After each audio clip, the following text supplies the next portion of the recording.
Today on The State of Us, toxic lead cables across America. Kids could be at risk.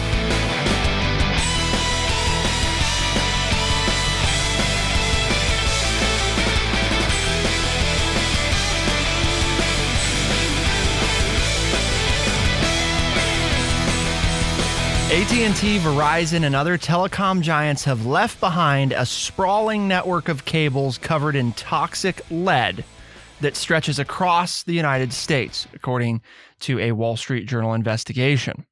As the lead degrades, it's ending up in places where Americans live, work, and play. The U.S. has spent decades eradicating lead from well-known sources such as paint, gasoline, and pipes, but something went unnoticed, and that's the telecom giant cables from eras past. Welcome to The State of Us. I'm your host, Justin T. Weller, joined today by the one and only, your friendly redneck liberal and the senior resident historian here at True Chat, Mr. Lance Jackson. Well, we've got one today for you folks. Those unseen dangers that are around us, that when we were working on the infrastructure, we thought we were making it safe. And little did we know that we were endangering people then who were installing it, and endangering people today who are around it as it is decaying, and around schools and playgrounds and people's homes. And so, again, we talked about an infrastructure bill, and here's a case in point where who's responsible, right? As we're going to find out, the big telecom companies are saying, well, this is stuff that could be caused by anything. So who's going to step in and solve this problem? Listen to us and we'll try to give you an idea. So the article continues and explains that lead levels in sediment and soil at more than 4 dozen locations that were tested by the journal exceeded safety recommendations set by the U.S. Environmental Protection Agency. In fact, at the new Iberia fishing spot, lead leaching into the sediment near a cable in June 2022 measured 14.5 times the EPA threshold for areas where children play. For many years, telecom companies have known about the lead-covered cables and the potential risks of exposure to their workers, according to documents and interviews with former employees. Doctors say that no amount of contact with lead is safe, whether ingested or inhaled, particularly for children's physical and mental development. Lead can stay in the blood for about 2 or 3 months and can be stored in bones and organs longer. Well, right, we've taken out lead in my lifetime. We've taken out the lead in paint, right? Because because kids were, peeling paint on windowsills and things like that. So we took the lead out of paint. We've basically taken the lead out of gasoline. I mean, for you youngsters out there, unleaded gasoline. I laugh when now I go to, I know you don't do this at all, but when I go to buy gas and they say, is that regular? Well, that's all you don't know what regular is. Regular meant leaded gas, right? But these people today, you want regular unleaded? Okay, versus what? But we won't get there, the semantics of that. But, we've known for decades, right? I mean, that was back in the 60s and 70s. We were taking lead out of paint, and we were taking lead out of, the automobile, out of gasoline. And now here we are. We know we've had lead above us and underneath us in these cables and done absolutely nothing about it. Just let it go to waste and let it to permeate around the playgrounds and people's homes. I mean, it's audacious to think that people have let this happen and knowingly let it happen. Well, and it's not just to adults, but the risks may be most pronounced with students. And we spent a lot of time on this show talking about the effects on young people and what's put them in the situation they're in today. And this is pretty interesting. The EPA and other agencies have spent billions of dollars to reduce lead in the environment. In 1997, health regulators said average blood lead levels in children and adults had dropped more than 80% since the 1970s. So it looked like we were making progress. Well, we were doing it, right? We were taking it out of the paint. We were taking it out of the cars. But the whole time we were doing that, the danger was above us and below us in these lead cables. And nobody was doing anything about it. That's my point, is that we recognized there was a problem in a couple of areas. We took care of it, made some gains, but now we're paying the piper because we didn't do anything back in the 70s about the lead pipes that are carrying all the telecom stuff. Well, and here's the thing that's frightening is despite all the progress that's been made with lead, there are still large numbers of American children, more than half of those tested, who show lead levels in their blood above the EPA's recommended limit. So where's it coming from? Would be my first question. Where is it coming from, right? That would be the question. If we're testing young people. Because it doesn't just show up on its own. Right. It's not in the air per se. So the interesting thing is an environmental public health professor at New York University who assisted the journal in its research said, quote, a new uncontrolled source of lead like old telephone cables may partly explain why. We never knew about it, so we never acted on it, unlike lead in paint and pipes. How widespread is this? Well, among the journal's findings, reporters visited about 300 cable sites around the U.S. and collected roughly 200 environmental samples at nearly 130 of those sites. The samples were analyzed for lead content by an accredited environmental third-party testing lab. And a researcher at the University of Washington analyzed the chemical fingerprint of lead at some of those sites to verify that the lead contaminating the water and soil likely originated from the cable. Roughly 330 of the total number of underwater cable locations that identified by the journal are, quote, in a source water protection area, which is designated by federal regulators as contributing to the drinking water supply, according to the EPA review performed in the journal. So 330 of these cables are in water that contributes to drinking water. Across the United States. Across the United States. Suffice it to say, it's everywhere. Right. And it's not just in a certain location or around disadvantaged people or what. This is everywhere, folks. Aerial lead cabling runs alongside more than 100 schools with about 48,000 students in total. More than 1,000 schools and child care centers sit within half a mile of an underwater lead cable, according to the journal analysis using data from the research firm. So just in the state of New Jersey alone, more than 350 bus stops are next to or beneath aerial lead-covered cables, according to the journal analysis. Roughly 80% of sediment samples taken next to underwater cables, which the journal tested, showed elevated levels of lead. It isn't known if the level of leaching is constant. Experts say that old cables tend to degrade over time. In other words, the problem could actually get worse. Right. It's not going to fix itself. And nobody's doing anything about it. I mean, I keep going back to that point, but it's like we're laying all this out, and the Times did all this research, and none of the companies involved are taking any kind of action, nor is the U.S. government. I mean, we're doing all these studies, and it's like, folks, ding, ding, ding, ding, ring the bell, yell from the highest mountaintops.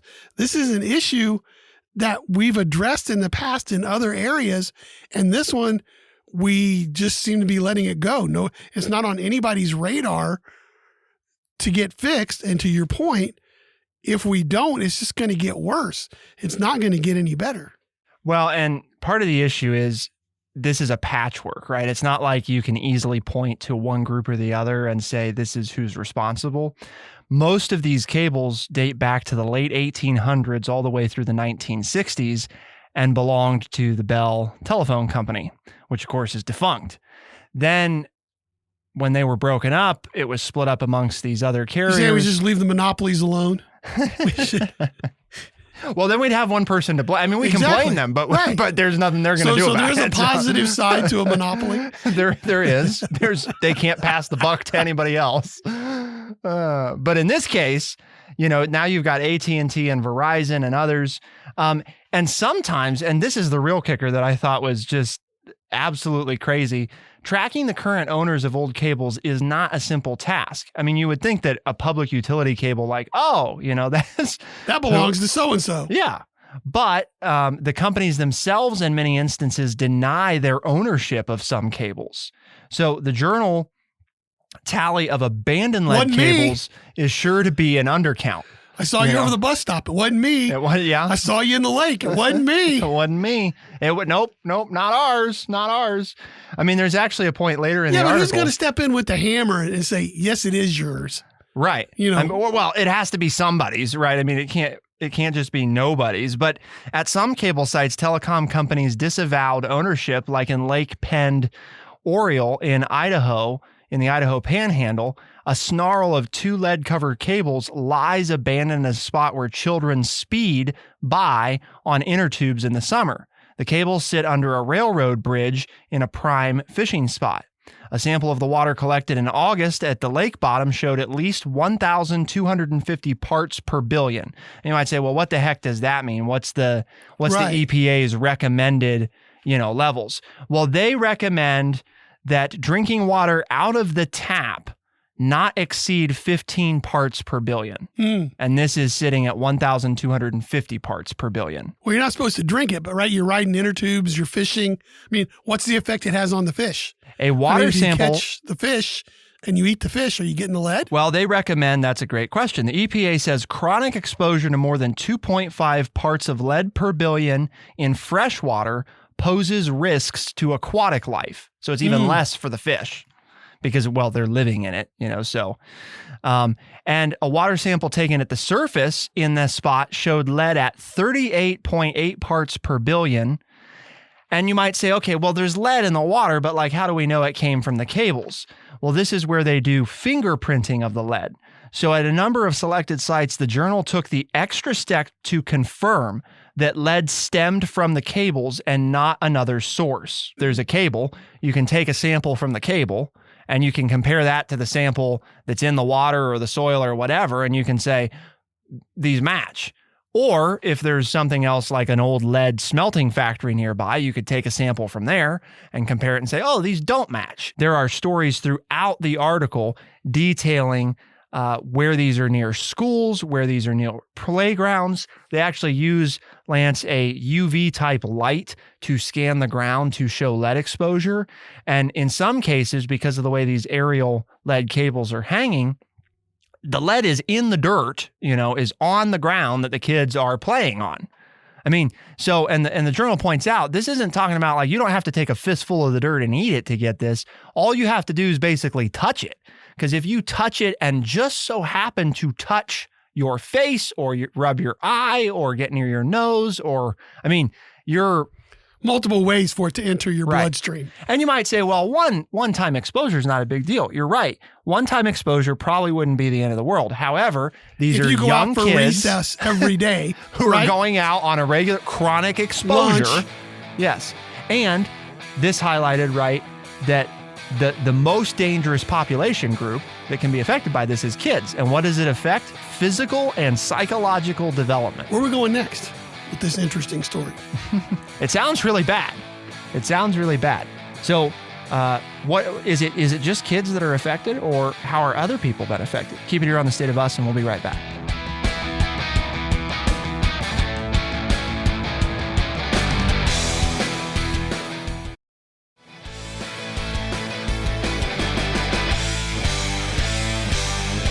Parts of Lake Tahoe are used for drinking water, according to the Wall Street Journal, though any potential risk would be for swimmers ingesting water near the cables.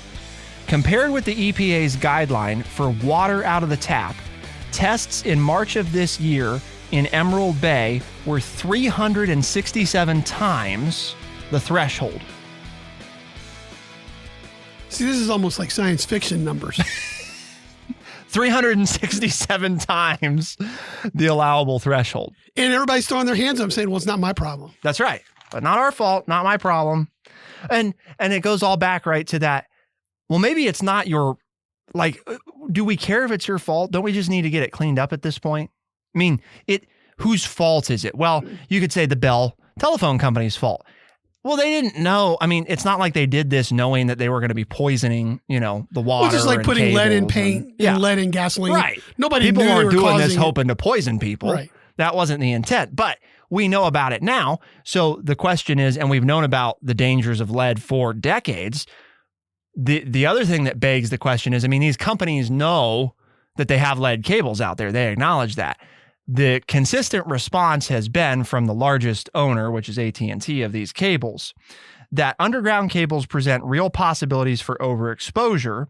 Some older metropolitan areas may still have over 50% lead cabling. Part of the issue with removing them, believe it or not, is that a lot of these aren't abandoned yet. They're actually in use. Right.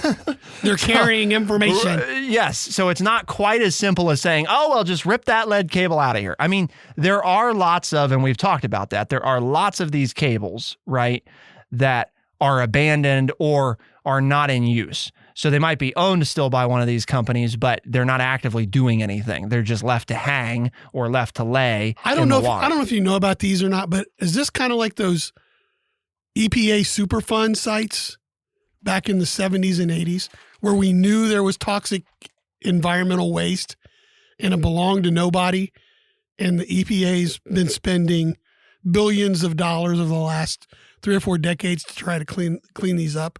Is this kind of what we're talking about here? I mean, it's just like, do we even know where all the abandoned cables are? Well, no. I mean, a huge part of this problem is... Does anybody have a map? This isn't a comprehensive list. Is?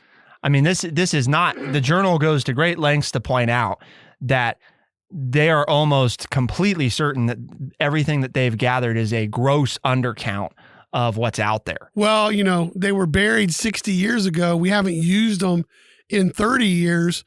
And the people who even knew they existed at the time are done, are gone, are dead, and are out of, retired. And nobody even knows that those exist underneath that playground or in that water or whatever, unless they'd happen to do a comprehensive search or, test the water, test the soil all over America and then try to figure out where it's coming from.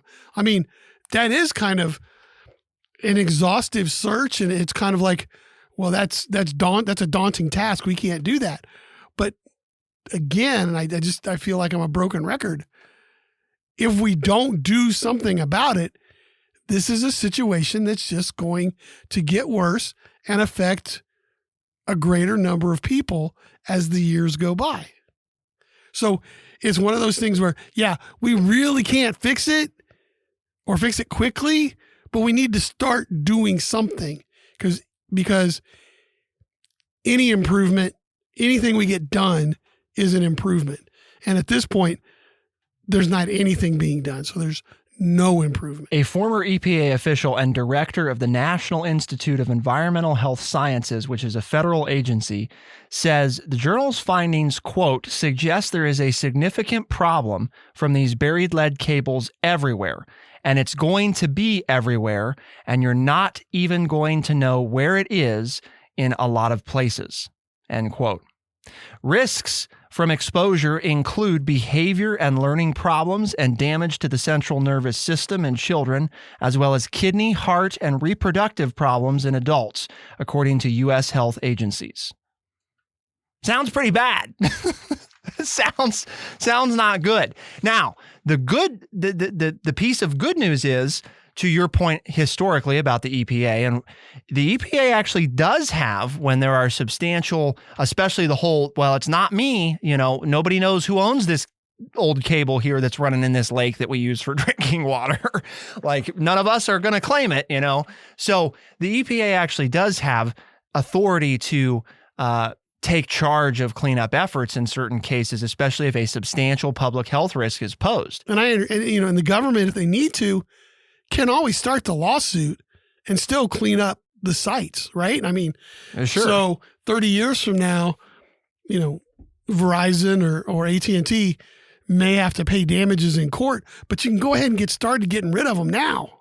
That's my point, is don't let it just sit there in the water or overhead and continue to contaminate the drinking water or contaminate the ground where people are playing at the park, whether it's adults or children.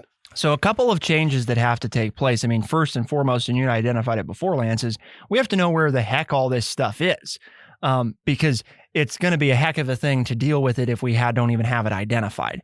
So, I mean, number one is that, the EPA probably isn't sitting on, right, the funding necessary to just to undertake this effort of identifying it all. So Congress probably needs to act to say this has got to be a top priority. We got to identify this stuff, things that rise to the level of creating substantial, risk to public health as identified by the standards currently in place, right, by our doctors and medical institutions that say, these levels are unacceptable.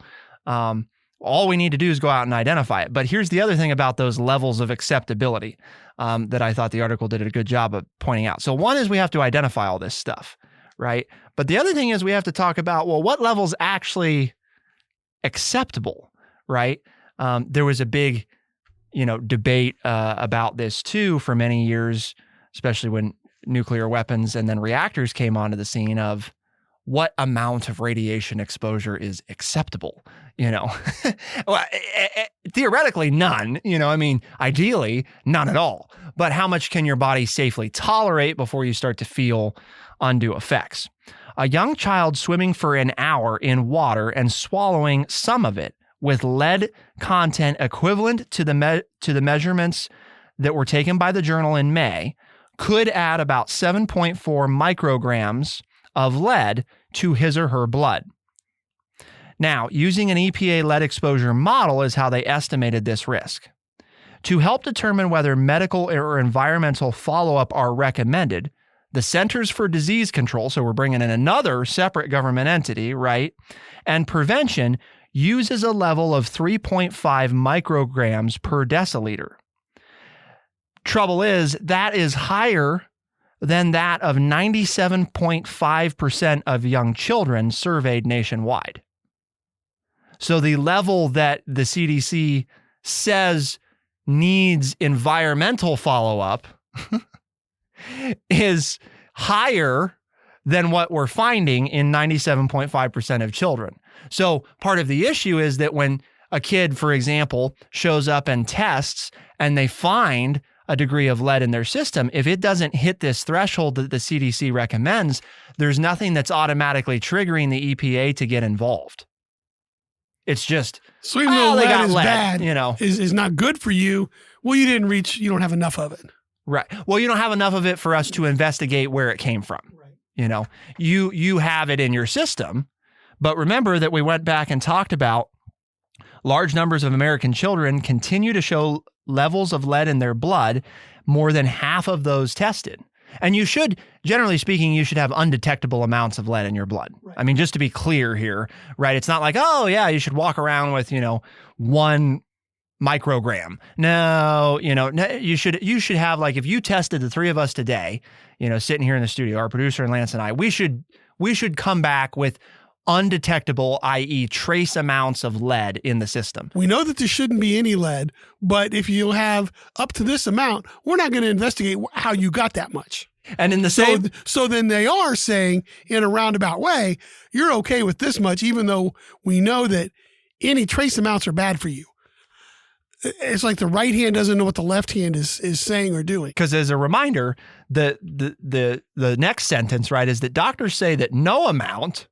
Notice that there. No amount of contact with lead is safe, regardless of if it's ingested or inhaled, particularly for children.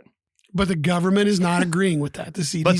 But 3.5 micrograms is the level at which is okay. Is acceptable. Mm-hmm. Well, we're going to accept that. It has to be more than that. We're not going to follow up for us to investigate. And I know you can't answer this question, I'm sure. But what does the CDC know that the family doctor doesn't? Right? Because the family doctor says you should have no lead, that any amount of lead is bad for you. And we've taken, and again, right, folks, I'm driving this home. We've taken the lead out of paint, out of gasoline. But the CDC, on the other hand, is saying, no, we know something, but we're not sharing what it is, that you're safe up to 3.5. So, right? Pretty well got it. You understand? You understand what's going on there, folks, right? This isn't Republican or Democrat. We're not, this is just talking about our own health and safety. Because, yes, it is children more than adults, but it's also adults. And as Justin said, read the article for yourself. There are anecdotal stories throughout of children and adults and how they're been affected by this. And so it's everybody.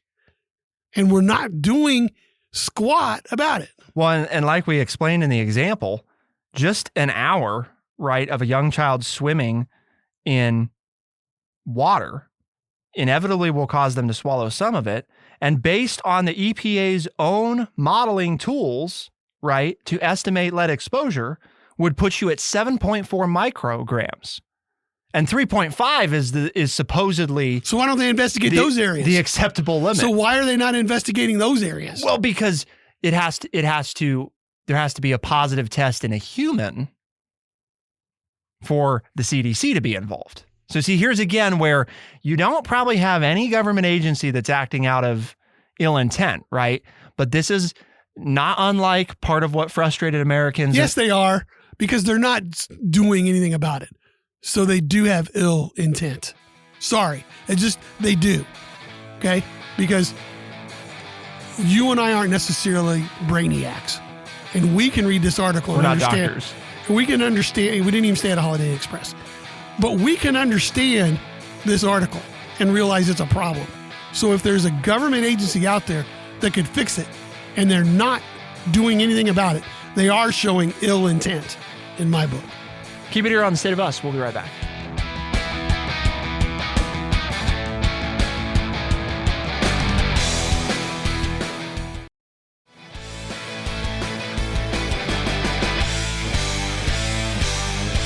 In New York, about 60 miles north of New York City, just off the Hudson River, an aerial lead cable hangs above the perimeter of a town playground with a jungle gym, a swing set, and a basketball court.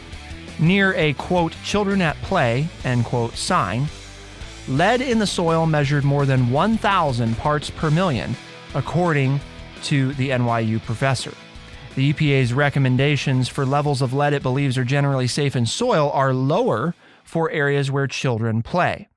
They recommend no more than 400 parts per million, and higher for other areas at 1,200 parts per million. 2.5 times the safe level. Yes, AT&T has previously noted the risks from its cables. Quote, underground cables present real possibilities for overexposure.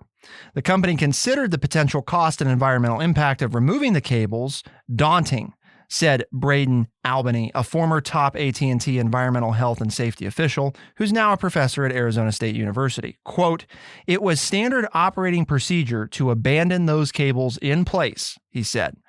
We kept the discussion internal and informal. We didn't try to quantify the problem or speak to the economics overall, end quote. AT&T didn't respond to requests for comment on Albany's assertions. In its statement, the company said, quote, for decades, we have managed legacy lead cables in compliance with applicable laws and regulations, and we have followed industry-wide best practices to maintain this legacy infrastructure in a way that's safe for all, based on established science. Wonder if they had to hold their nose while they wrote that. Okay. All right. Even if you did those things, right? At this point, we all can understand there's a problem. Why aren't you doing some good, right? Why aren't you doing something for the good of society instead of running from it? I mean, it's obvious that they know about it.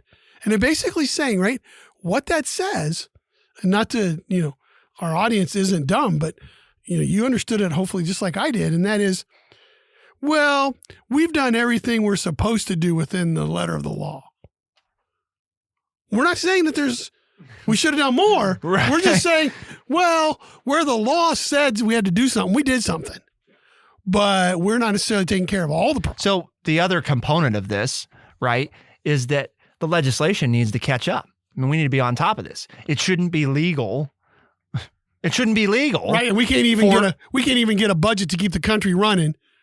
And that's what I said. This is not a political, I guess it is, and it's in the sense that it's economic and all that kind of stuff, but it's not a Democrat or a Republican issue. Well, it's or political in the sense that the telecom giants have their lobbying groups that are going to be interested in making sure that they don't have to spend billions of dollars cleaning up lead cables that quote unquote aren't their fault. And when are we going to stand up and say, do something? And like you said, okay, so some of these are still in use. Okay. So everybody's going to be, affected by this, have their life disrupted a little bit. Okay. They're putting in a new sewer system in our little town. For 2 months now, I can't go down a street that I used to go down all the time. Okay, I'm inconvenienced, okay? But I'm finding a different way. So people are going to be inconvenienced to take out some of these that are in dangerous places that are causing problems. Okay, we're going to be inconvenienced for a week or two or a month versus the next 50 years and people's children and grandchildren. Really, that's going to be our attitude, is I can't be inconvenienced for a month of business for the well-being of the human race for the next 50 years. I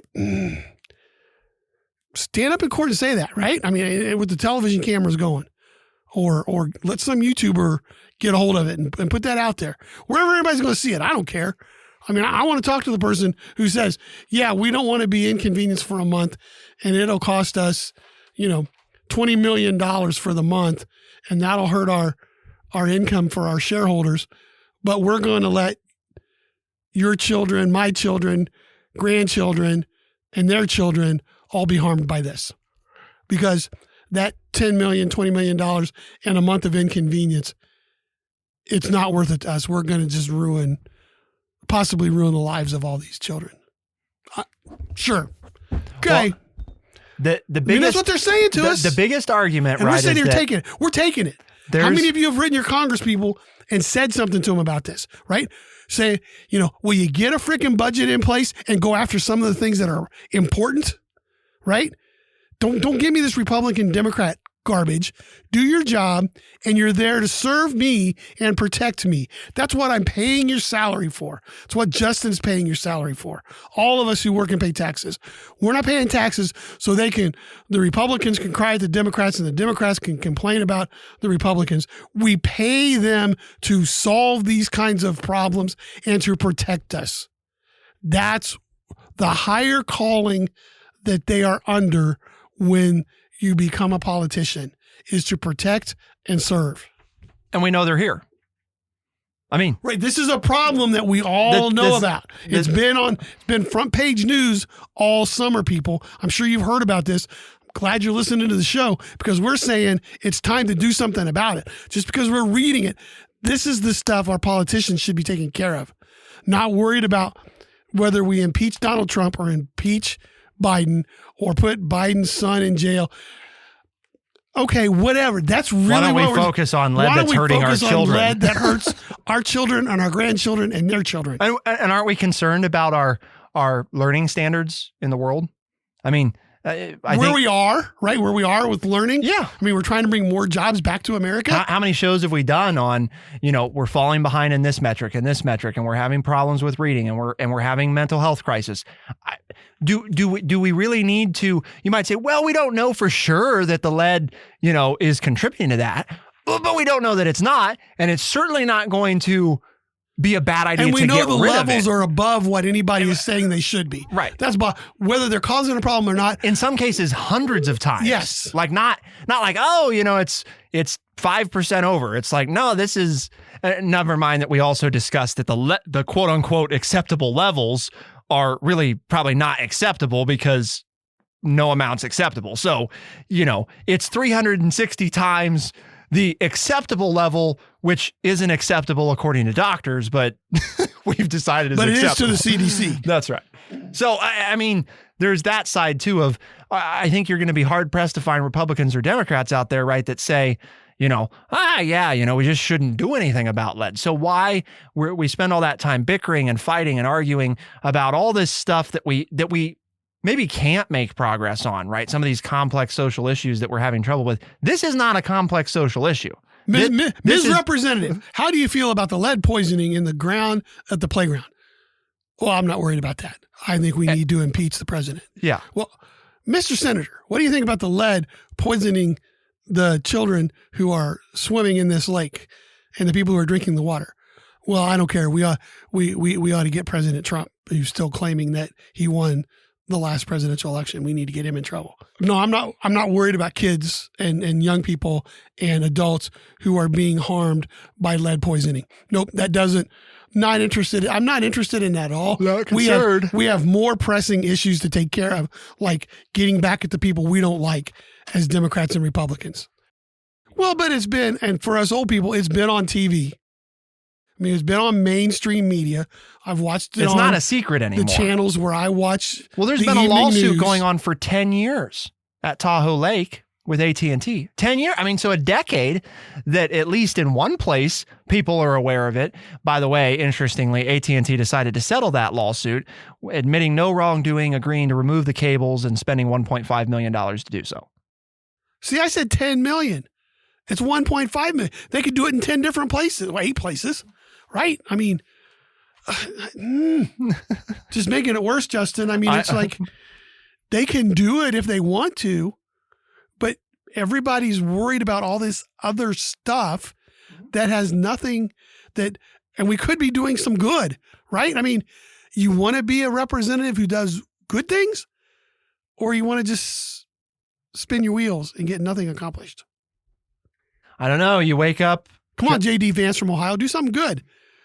Work on getting these cables off the playgrounds, will you? And off the drinking water. Your kid wakes up every day, goes to the bus stop, stands under a lead cable, didn't even know it, dancing around the stop sign, waiting for the bus to show up, and they maybe spend 10, 15 minutes there 5 days a week.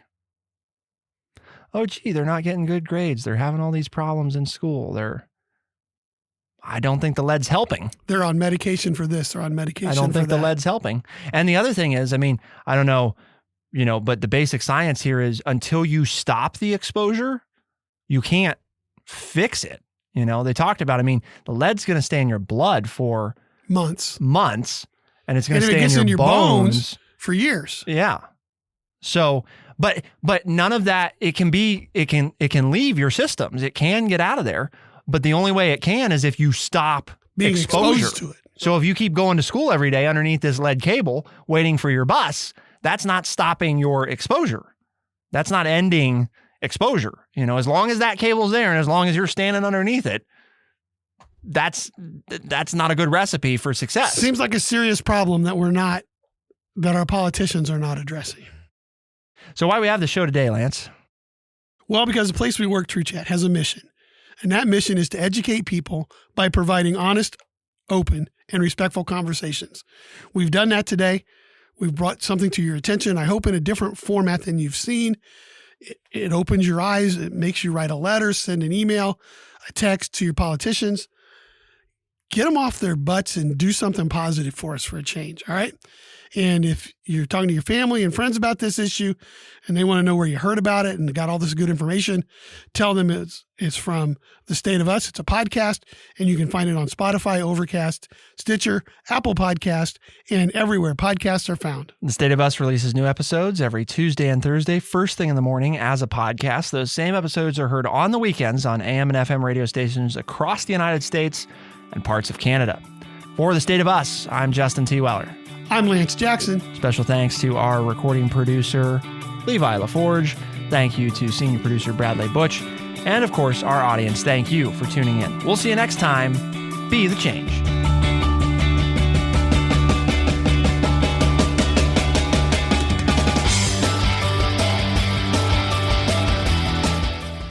Be sure to check out our website, thestateofus.org, for books, articles, and all the ways to tune in. thestateofus.org.